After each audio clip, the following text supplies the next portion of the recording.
Dear students, now let's start our last topic, the agent of erosion, wind.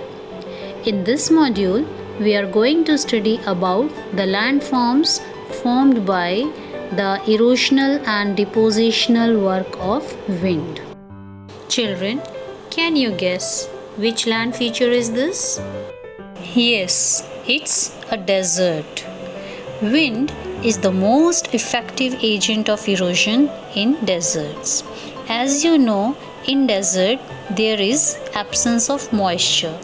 It means there is very less rainfall, and so rock fragments lie loose on the surface. Moreover, we don't find much vegetation also in the desert, which enables the wind to blow freely. A strong wind carries with it a large amount of sand, dust particles and gravels. And these sand, dust particles and gravel act as a tool in eroding the rocks in desert region.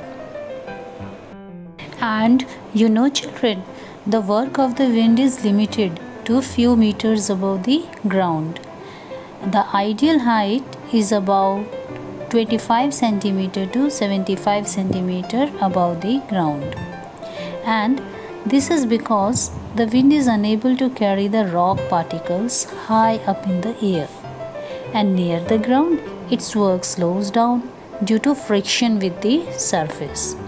One of the most important landforms made by wind erosion are mushroom rocks. Now, these mushroom rocks are also known as rock pedestals.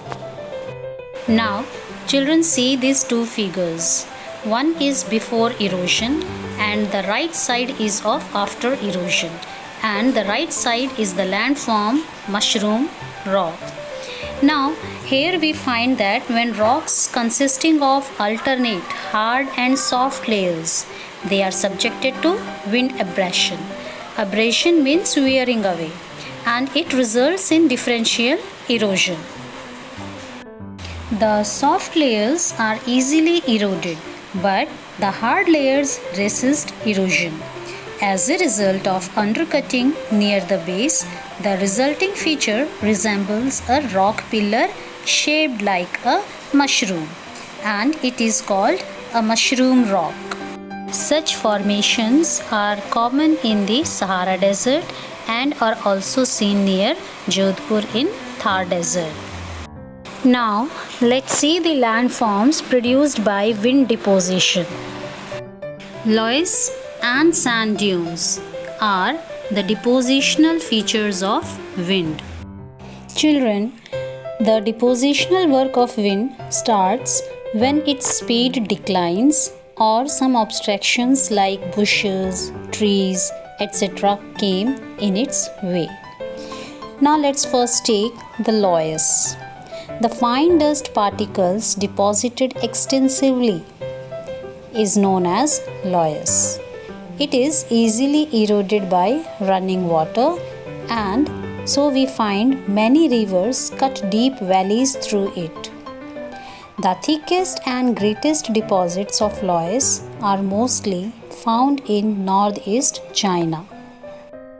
Now, let's talk about sand dunes.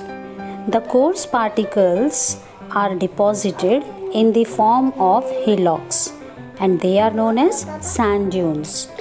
They are formed when there is some obstructions in the path of the wind. And you know children, these sand dunes vary in height from a few meters to as much as 300 meters.